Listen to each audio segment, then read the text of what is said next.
Kita sarapan di sini aja sebelum naik lagi sekalian menikmati sunrise, usul Nuri.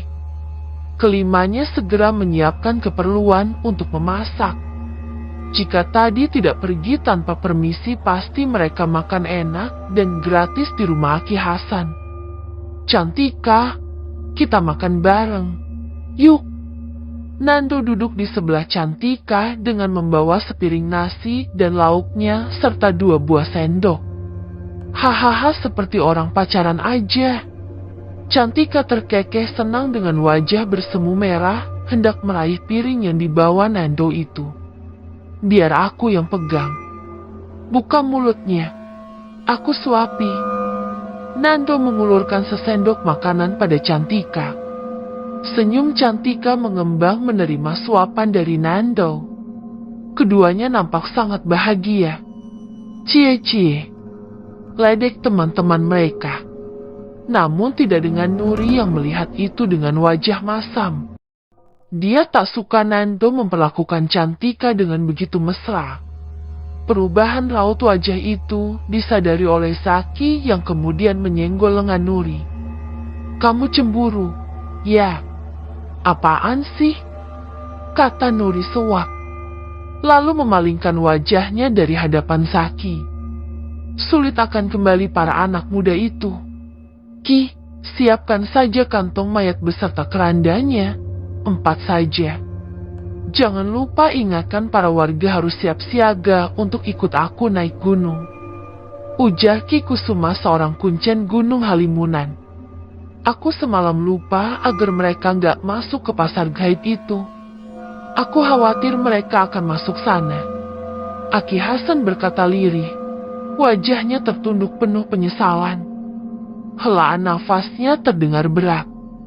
Ya, tapi bukan sepenuhnya salahmu. Ki, kamu pun udah beri peringatan supaya lebih baik pulang. Mereka saja yang nggak mau mendengarkan. Ki Kusuma menenangkan sahabatnya.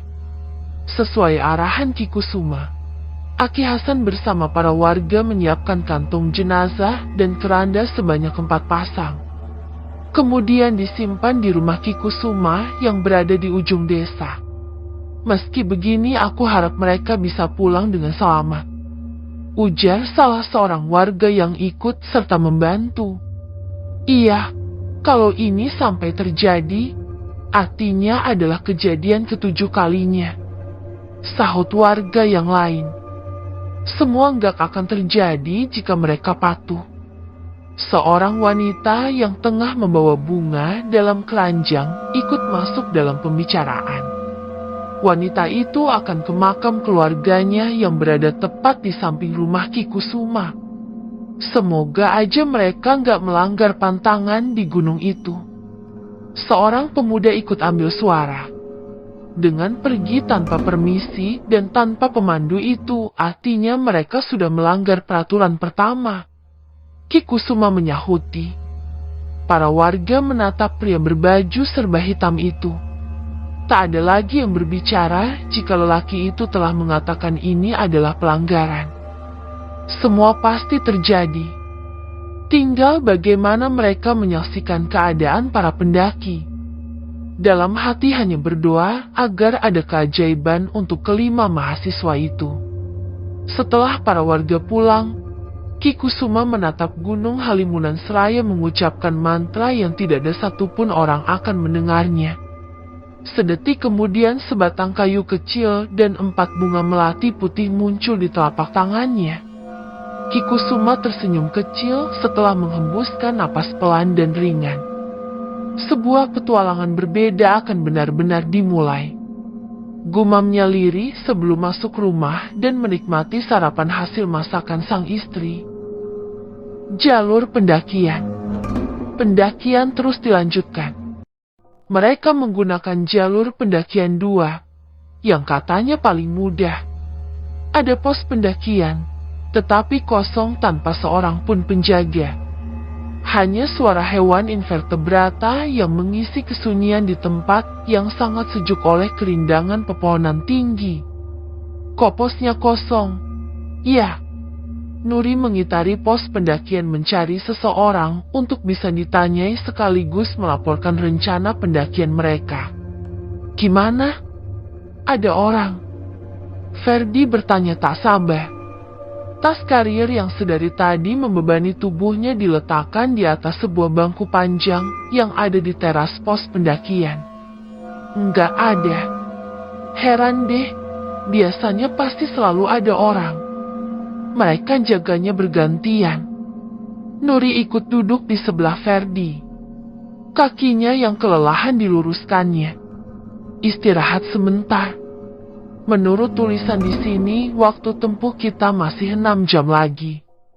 Cantika menunjuk kertas yang tengah dibacanya di dinding pos itu. What, 6 jam lagi? Wah, bisa rusak penampilan tampanku. Gerutu Ferdi yang mengkhawatirkan penampilannya. Rambut yang mulai berantakan dirapikannya kembali menggunakan kedua tangannya. Kemudian duduk di batang kayu besar yang tergeletak di depan pos itu. Kita buat catatan lalu ditinggal di sini. Siapa tahu sebentar lagi akan ada yang datang. Kita lanjutkan perjalanan lagi supaya ada waktu buat mendirikan tenda. Cantika menulis serangkaian informasi tentang mereka dan meletakkan kertas itu di atas bangku. Agar tidak terbang tertiup, Cantika menindihnya menggunakan sebuah batu berukuran sebesar kepalan tangannya. Let's go. Semangat. Seru Nando penuh semangat. Dia melangkah mendahului keempat temannya. Let's go. Kawan-kawannya ikut bersorak saling membakar semangat. Mereka pun mengikuti langkah Nando melanjutkan perjalanan agar segera tiba di puncak gunung yang dituju.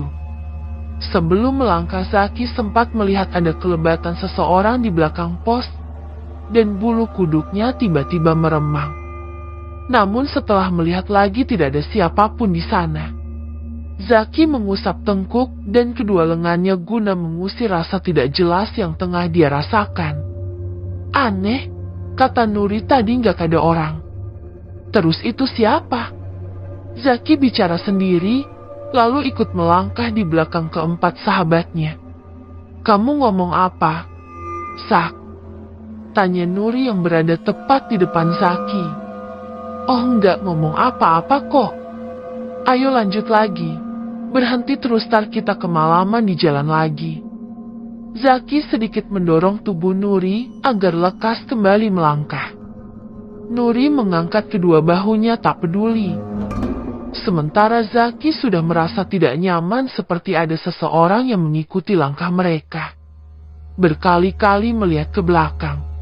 Namun tidak ada siapa-siapa. Jalur sudah mulai memasuki medan yang cukup sulit.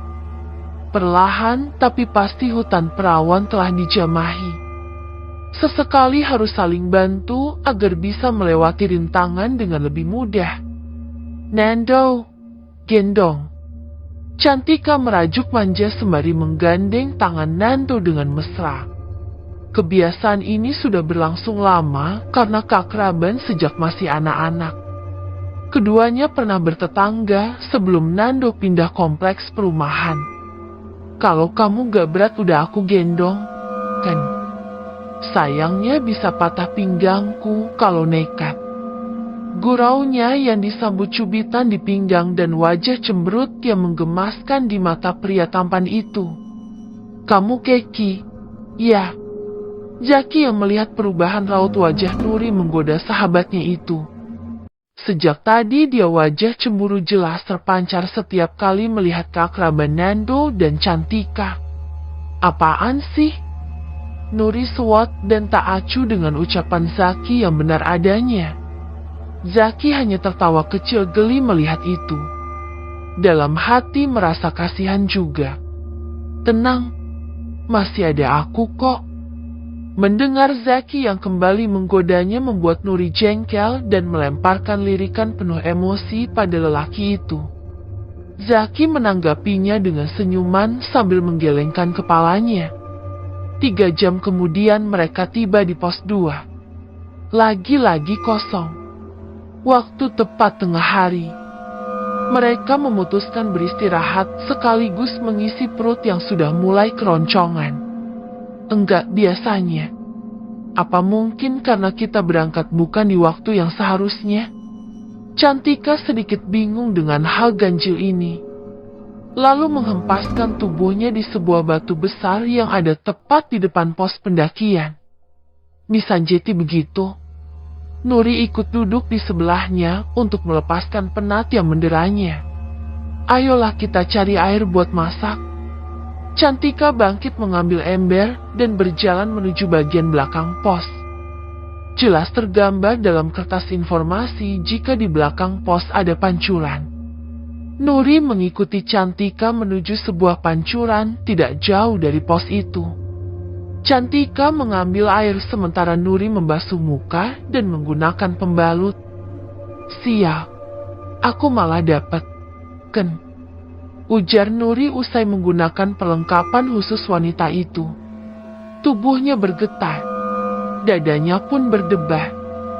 Jemarinya diremas-remas dan terasa dingin. Bibir tipisnya digigit hingga tampak memutih. Sejak kapan? Napa enggak bilang? Cantika menatap sahabatnya. Dia cukup kesal sudah sejauh ini baru mengatakan hal penting yang menjadi larangan pendakian gunung bagi setiap wanita. Barusan ini, Nuri menjawab lesu. Tapi kok kamu udah siap pembalut? Cantika sedikit menaruh curiga pada Nuri yang seakan memang telah haid sejak dari sebelum keberangkatan. Haidku gak pernah tepat waktu. Ini aja udah telat dari sebulan lalu. Aku bawa buat berjaga-jaga. Dan benar, malah keluar di saat kita di sini.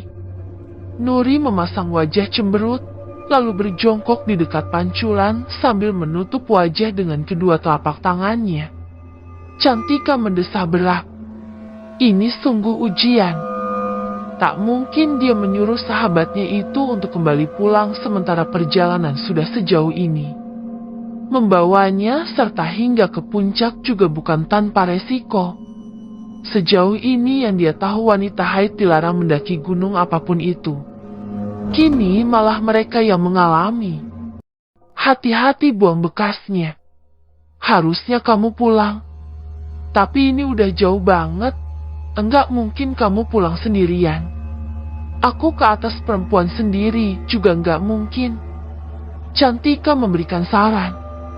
Akhirnya mau tak mau dia harus menerima kenyataan dan memutuskan membawa Nuri serta. Iya, maaf. Aku kan gak bisa atur jadwalnya. Nuri merasa bersalah. Bingung, takut menjadi satu. Pantangan terbesar sudah dia langgar. Hanya harap-harap cemas agar semua baik-baik saja hingga mereka kembali pulang. Udahlah ayo. Terlanjur. Ujar Cantika seraya berjalan kembali bergabung dengan teman-teman mereka yang lain. Jangan marah dong, kan? Nuri meraih tangan sahabatnya berusaha agar tidak merajuk lagi. Enggak ada alasan aku marah. Nur, itu kan di luar kendalimu. Udah enggak usah dibahas lagi. Cantika menepuk pundak sahabatnya pelan agar lebih tenang dan tidak memikirkan hal itu terus. Matahari sudah sedikit condong. Sebelum melanjutkan perjalanan, Cantika melakukan hal yang sama seperti di pos 1. Gadis itu meninggalkan daftar informasi diri mereka pada selembar kertas yang ditindih batu. Setelah ini mungkin masih ada satu pos lagi. Cantika mengira-ngira sesuai pengalaman naik gunung di waktu yang telah lalu. Sepertinya ini pos terakhir. Enggak ada tulisan akan ada pos lagi. Nuri menjawab sambil mencari informasi tambahan pada dinding bangunan pos 2. Ya udah, yang penting kita udah ninggalin jejak di sini. Pasti nanti ada yang nemuin itu. Nando mengakhiri percakapan kedua gadis cantik itu. Tas karier digendongnya lagi, gegas melanjutkan perjalanan agar tidak kemalaman tiba di puncak gunung. Pria tua misterius. Semakin ke atas medan semakin berat. Vegetasi semakin rapat dan berukuran sangat besar. Jalan setapak yang mereka lintasi dipenuhi akar-akar pohon yang menyembul ke permukaan tanah. Cahaya matahari tak begitu terang tertutup rindangnya pepohonan. Hanya sedikit yang mampu menerobos masuk melewati celah dedaunan. Hal ini menjadikan udara menjadi sejuk dan lembab. Capek. Nuri berhenti sejenak mengambil napas. Begitu juga dengan yang lain. Napas mereka terengah-engah. Tanjakan yang tengah mereka lewati sangat curam. Bebatuan licin semakin mempersulit medan. Tanaman cukup liar. Lantaran sudah cukup lama tidak ada bekas dilalui manusia. Sesekali mereka harus menebas dahan-dahan perdu untuk membuka jalan. Duduk dulu. Akar-akar pohon dan batu-batu dijadikan tempat duduk. Medan ini cukup menantang. Ini adalah istirahat yang kesekian kalinya. Nuri melihat bayangan hitam mengintai mereka dari balik pohon besar. Bulu kuduknya meremang. Bayangan itu seakan mengikutinya sejak masih di bawah tadi. Kalian ngerasa ada yang ngikutin kita enggak? Nuri mencondongkan tubuhnya berbicara dengan sedikit berbisik. Enggak tuh, jawab Nando yang juga satu suara dengan Ferdi dan Cantika. Aneh, aku merasa kita diikuti sejak masih di pos 1 loh. Kamu, Zak, merasa enggak? Nuri mengalihkan pertanyaan pada Zaki yang seperti tengah memikirkan sesuatu. Iya, aku merasakan sejak dari pos 1 itu. Apa ada di antara kita yang melanggar pantangan? Zaki menatap mereka satu persatu dengan tatapan menyelidik. Nuri menunduk sebelum menjawab lirih penuh rasa khawatir dan takut. Aku dapat tamu bulanan. Baru tadi sebelum sampai di pos 2. Zaki menghela napas, lalu menjawab. Itu sungguh berbahaya buat kamu, Nur. Mungkin juga buat kita semua. Aku minta kita saling menjaga satu sama lain. Nggak mungkin kita minta Nuri turun sendirian. Atau lebih baik kita pulang aja mumpung masih setengah perjalanan. Oh, Nomor. Kita udah berjuang sejauh ini. Kita nggak mungkin ngalah cuma buat Nuri. Harusnya Nuri yang ngikuti kita karena dia kan sendirian. Nando menolak mentah-mentah usulan Zaki. Iya. Lagian ada apa sih dengan wanita haid naik gunung? Kayaknya biasa aja deh. Ferdi ikut memojokkan Nuri. Jelas berbahaya. Wanita haid itu dalam keadaan kotor dan darahnya disukai oleh. Cantika menghentikan ucapannya, lalu memutar pandangan ke sekeliling mereka. Oleh apa? Makhluk halus maksudmu? Tanya tanpa saringan dari Nando membuat yang lain melotot ke arahnya. Jaga bicaramu, Nando. Kita sekarang ada di tengah hutan. Enggak baik bicara sembarangan seperti itu. Zaki sungguh tak habis pikir dengan mulut Nando yang sering bicara asal. Udahlah, Zaki. Enggak apa-apa. Asal aku enggak buang sembarangan dan enggak sendirian itu bukan masalah kok. Nuri menghentikan keinginan Zaki untuk membalas lebih banyak ucapan Nando yang dirasanya sangat egois. Dia takut. Tetapi tak ada pilihan lain selain tetap melanjutkan perjalanan itu. Dari balik pohon besar tepat di belakang mereka sesosok hitam tengah mengintai dengan seringai yang seakan ingin menyergap satu persatu. Hanya tinggal menunggu waktu yang tepat. Lalu sosok itu pergi menjauh dari sana. Ayo kita lanjut jalan lagi. Cantika menggendong kembali tasnya, lalu bangkit untuk kembali berjalan. Baru beberapa puluh meter berjalan, datang seorang pria tua bertongkat kayu sederhana dari arah depan. Pria itu berhenti setelah dekat dengan rombongan mereka. Pakaiannya tidak cukup bagus, namun tidak juga terlalu jelek. Rambutnya panjang sepunggung dengan warna yang sudah tidak lagi hitam. Kulitnya sedikit lebih gelap dari mereka. "Kakek dari mana?" Zaki bertanya sopan pada lelaki tua itu. Si kakek tersenyum merespon, tetapi fokus pandangannya tidak pada mereka. Zaki menatap lebih dalam. Ternyata si kakek buta. Anehnya saat berjalan tadi berada di jalur yang benar tanpa halangan seolah memiliki pandangan yang normal. "Saya datang tidak jauh dari sini. Di sini tempat tinggal saya.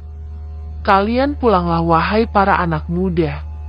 Ini bukan waktu yang tepat untuk naik ke atas. Lagi pula temanmu itu sedang tidak suci." Pria tua itu berucap dengan sangat santun sambil menunjuk ke arah Nuri. Zaki menyadari ada yang aneh. Bagaimana lelaki tua itu bisa tepat menunjuk ke arah Nuri sedangkan matanya buta? "Maaf, Kek. Kami sudah sejauh ini, tidak mungkin harus langsung turun sebelum mencapai puncak. Saya rasa tidak ada masalah dengan wanita haid naik gunung. Itu hanya mitos untuk menakut-nakuti para pendaki perempuan." Nando mendahului Zaki yang hendak menjawab ucapan sang kakek.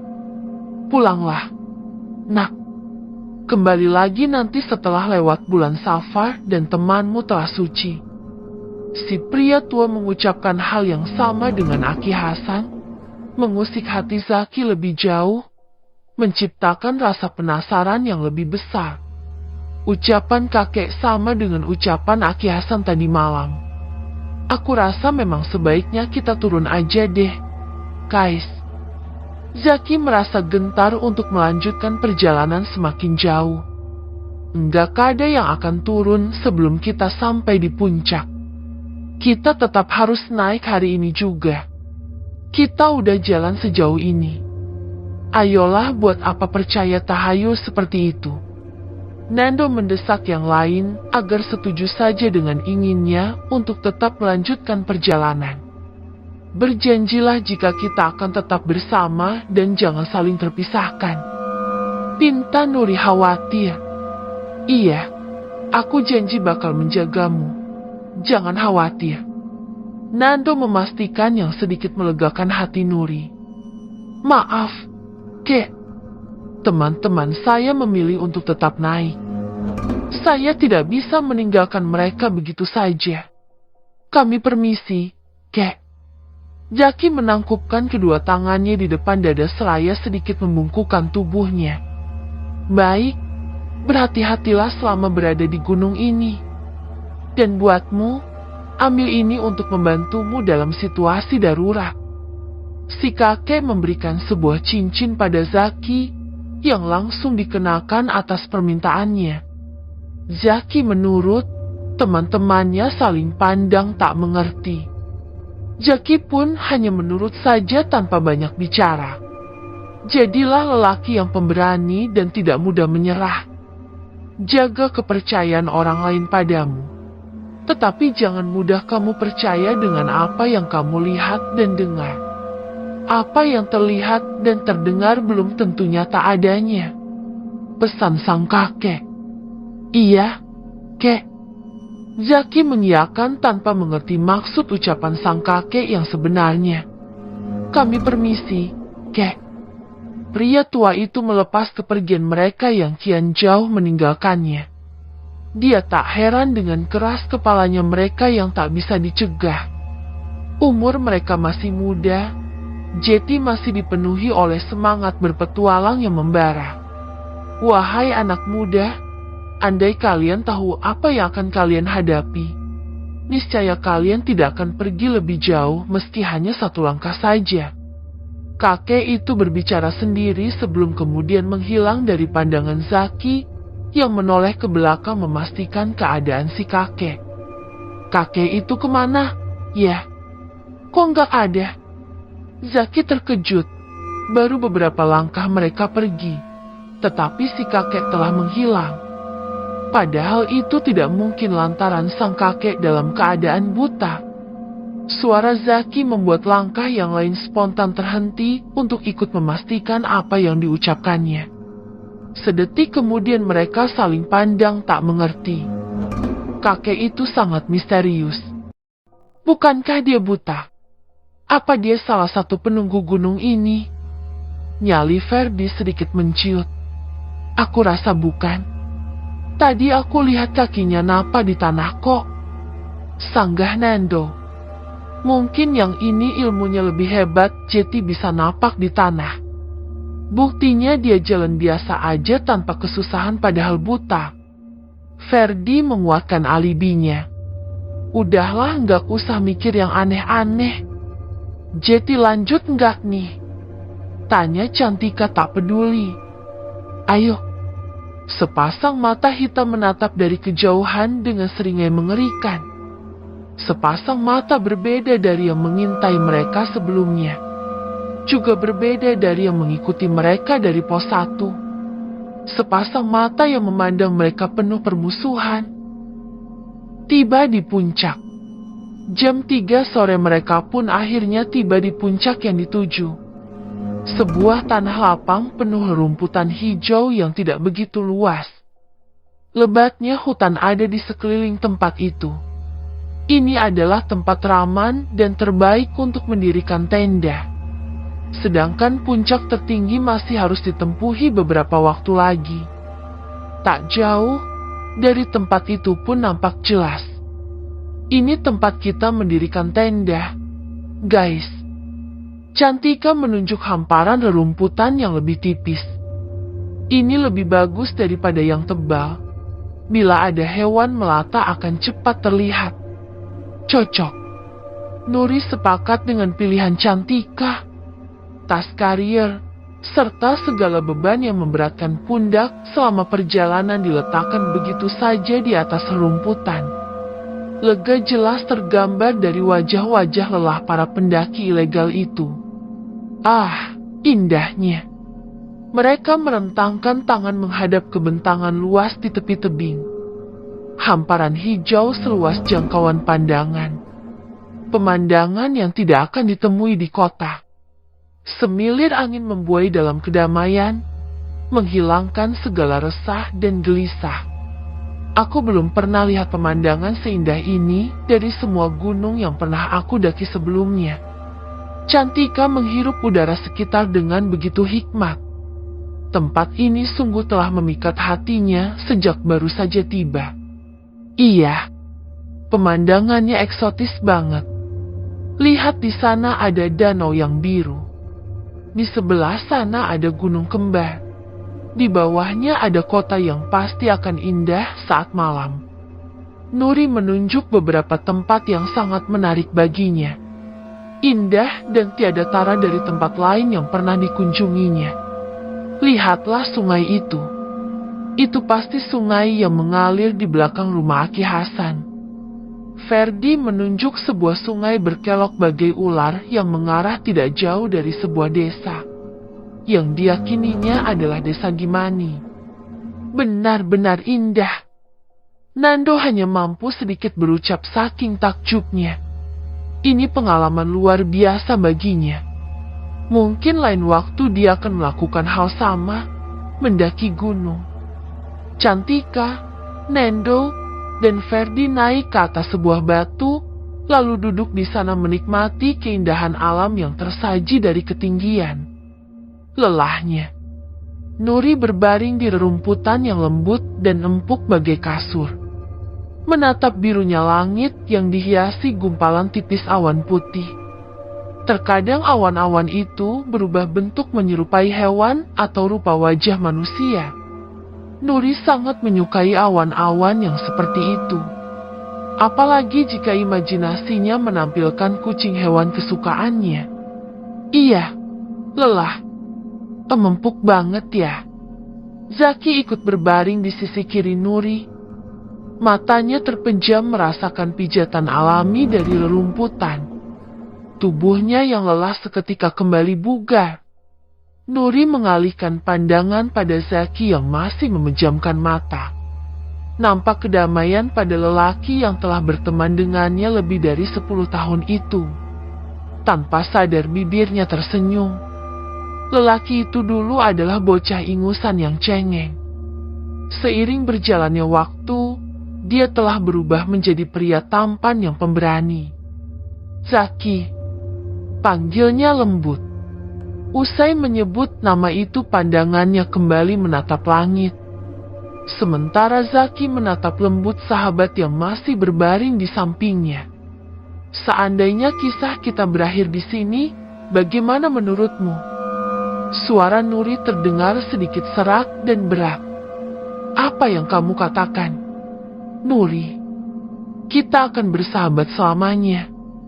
Kita udah janji buat selalu bareng-bareng, kan?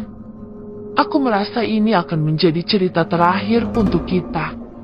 Andai di antara kita ada yang terluka di sini, berusahalah agar bisa membawanya untuk bisa keluar. Tentu saja kita nggak boleh saling meninggalkan satu sama lain.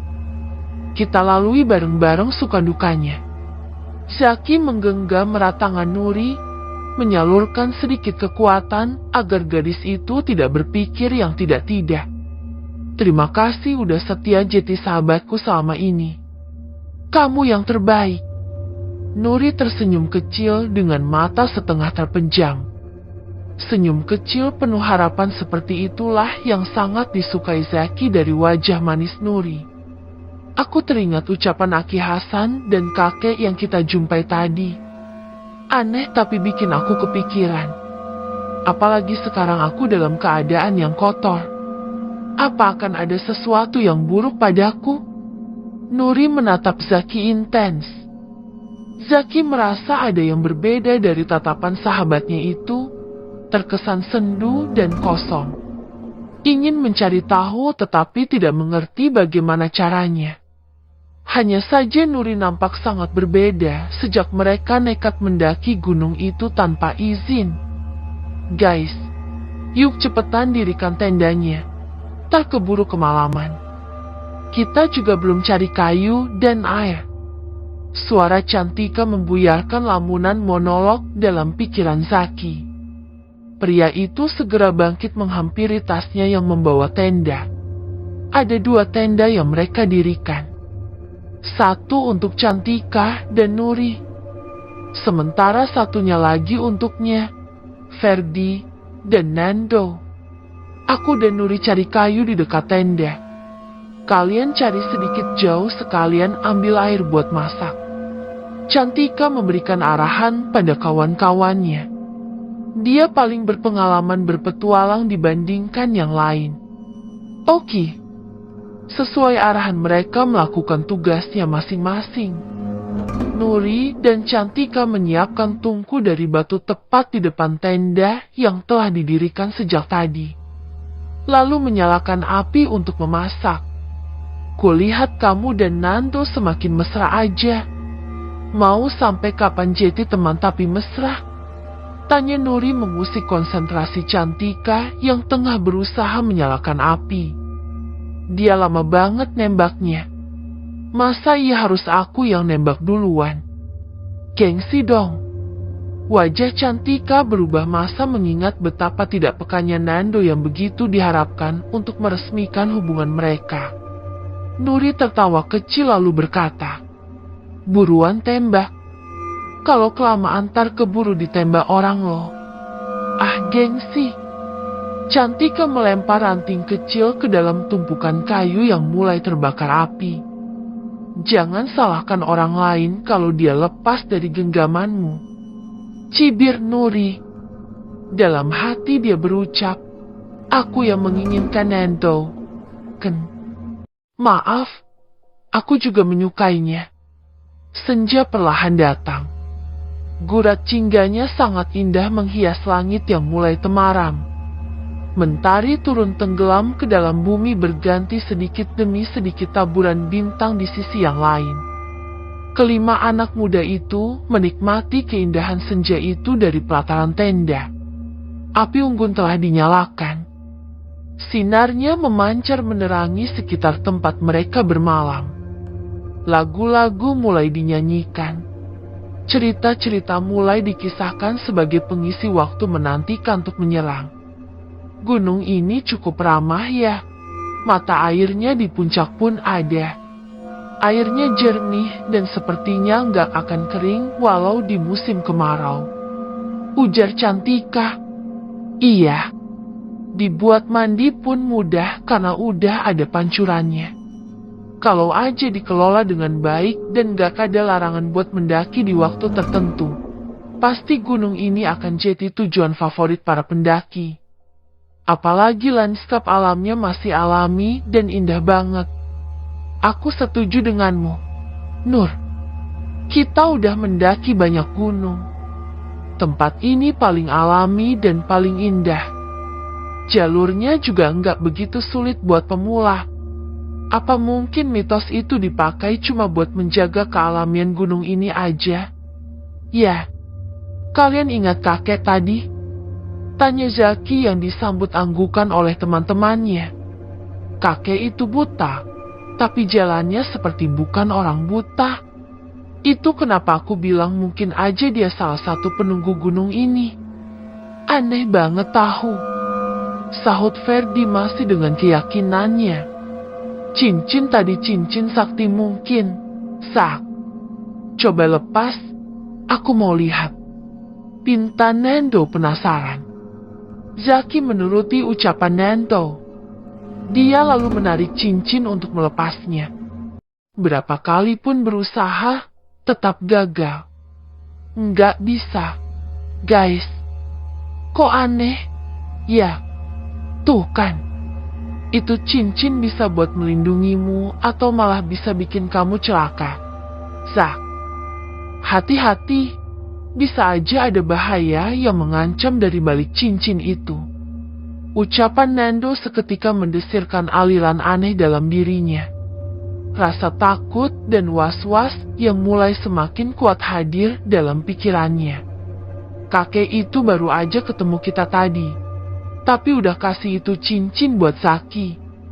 Bisa aja ada maksud tersembunyi, kan? Ferdi ikut menimpali hingga membuat bulu kuduk mereka berdiri. Jangan menduga-duga, bikin gak tenang aja. Udahlah, aku sama Nuri mau tidur. Kalian berjaga sampai pagi. Cantika menengahi, lalu mengajak Nuri masuk tenda. Baru saja berdiri dari tempatnya duduk, Cantika mendengar suara sesuatu yang berdesis. Rerumputan bergerak tidak tenang, seolah ada yang tengah berjalan di atasnya. Cantika memasang mode kewaspadaan. Bisa jadi ada binatang buas atau orang lain yang datang menghampiri mereka. Membunuh ular besar. Cantika masih diam tak bergerak, mengamati daerah sekitar tenda mereka berdiri. Keempat sahabatnya menatap penuh tanya. Namun hanya ditanggapi dengan jari telunjuk yang ditempelkan di bibir. Semua mengerti, lalu ikut mengamati tanpa melakukan pergerakan mendadak. Suara mendesis itu kian keras dan mampu menggetarkan hati siapapun yang mendengarnya. Menerka apa yang datang? Hewan buas atau makhluk yang katanya menjadi penunggu gunung itu? Nuri menggenggam tangan Cantika erat. Waspada tingkat tinggi membuatnya merasa sangat takut. Pengalaman berpetualang tak cukup mampu memberikan keberanian lebih padanya. Apa itu, Ken? Tanya Nuri saat sesuatu mulai mendekati mereka. Cantika hanya diam dan semakin mengeratkan genggaman tangannya pada Nuri. Nando mengambil kayu yang belum dibakar. Begitu pula Ferdi. Sementara Zaki kebingungan harus berbuat apa. Pergerakan itu kian dekat. Jantung semakin kuat berdetak. Para pendaki itu semakin waspada. Tanpa disangka Cantika merasa ada yang melilit kakinya. Perlahan kian erat. Tubuh Cantika membeku. Takut. Kakiku ada ularnya. Ujar Cantika lirih. Tangannya semakin erat menggenggam tangan Nuri. Nur, gimana ini? Tenang, Ken. Kata Nuri menenangkan. Kita harus apa, guys? Nuri bertanya pada ketiga teman lelakinya. Ketiga lelaki itu saling pandang, lalu mengangguk. Tanpa perlu dikomando lagi, Zaki berusaha melepaskan lilitan ular dari kaki Cantika. Ular itu sangat kuat melilit hingga Zaki merasa cukup kesulitan. Yang dipegang untuk melepaskan adalah bagian ekornya. Namun ular itu menggigit kaki Cantika hingga berdarah. "Aduh!" Cantika berteriak kencang saat gigi ular besar itu menancap di kakinya, lalu melepaskannya.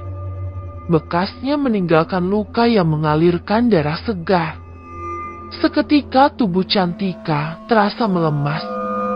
"Ini ular apa?" tanya Cantika dalam pelukan Nuri. "Piton, kan?"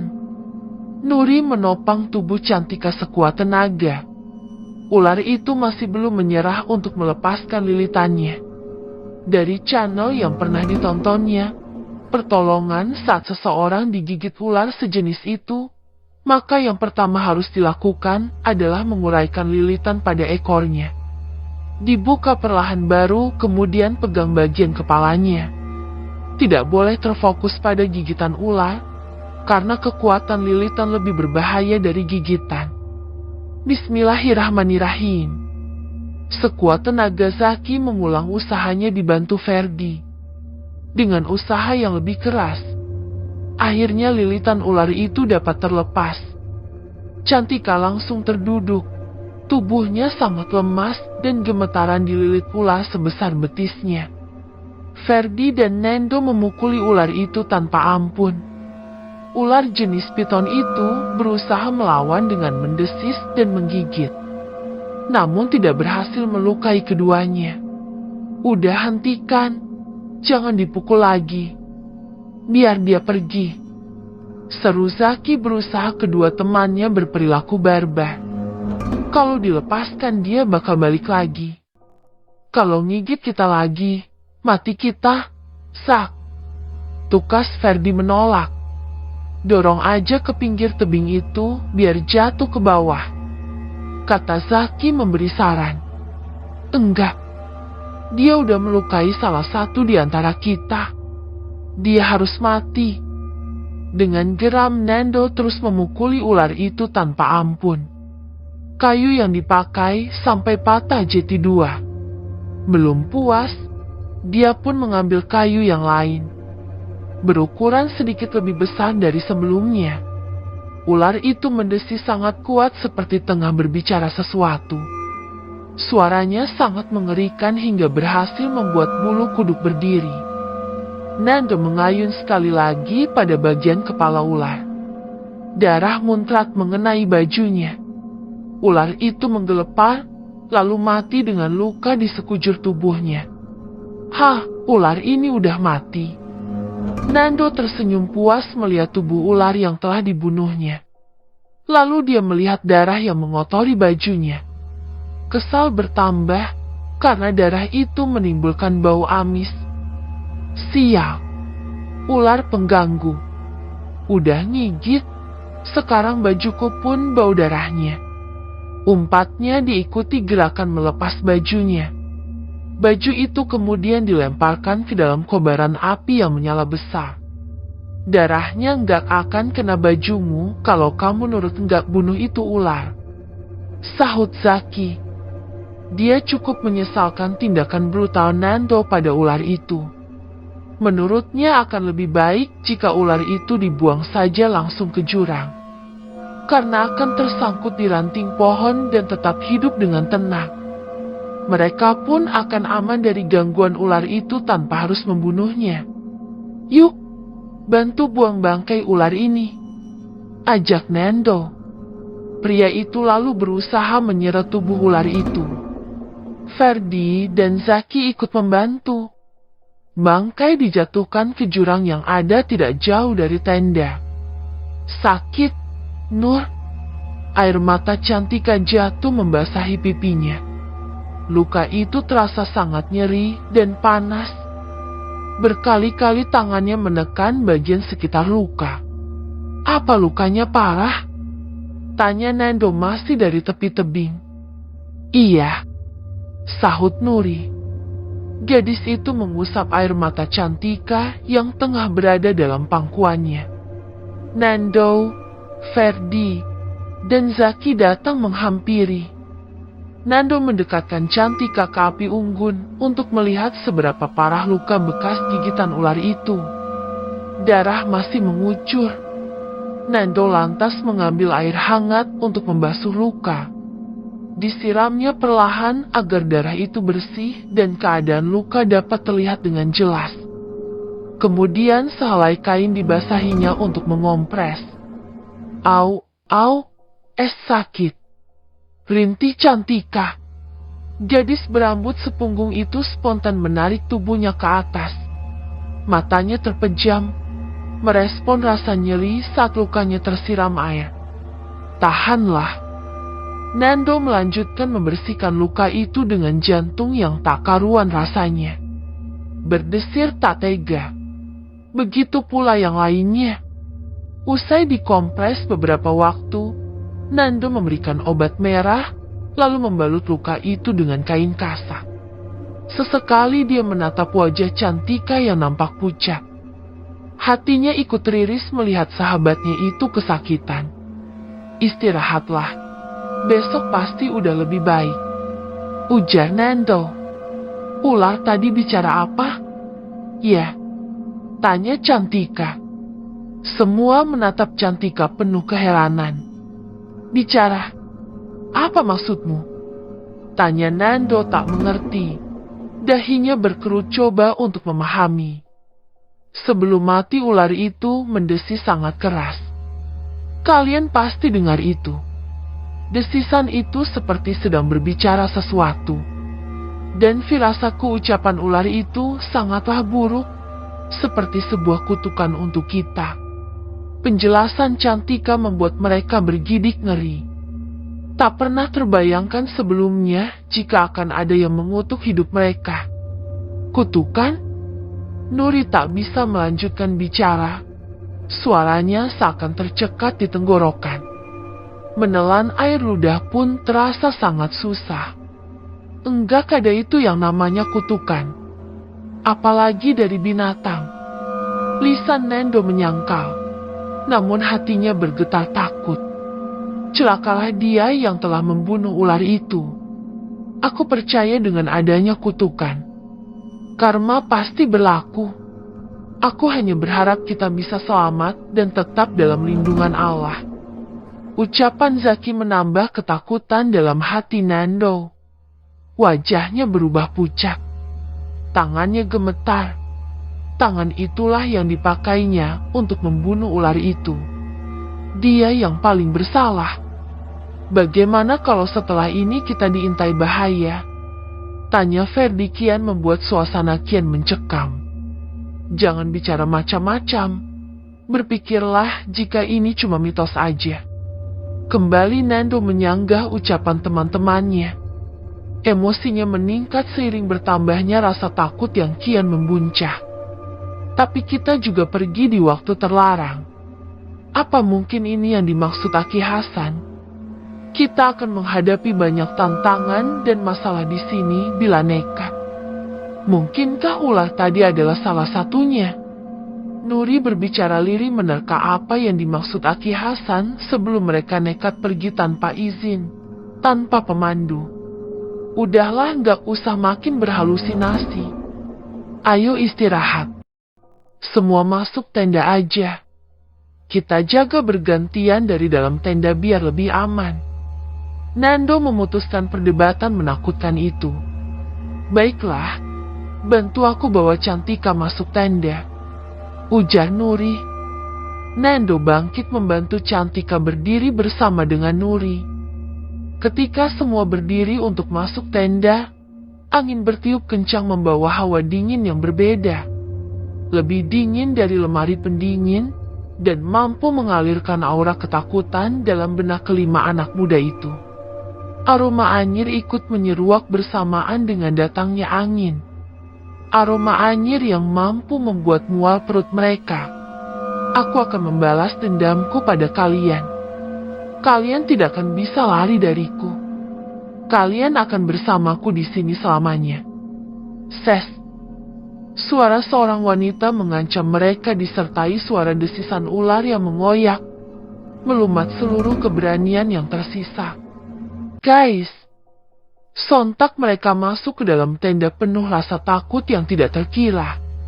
Demi bisa saling menjaga satu sama lain, kelimanya memutuskan untuk tidur dalam satu tenda. Mereka mengumpulkan keberanian dan rencana untuk menghindari ancaman dari suara wanita tadi. Bertahan di puncak.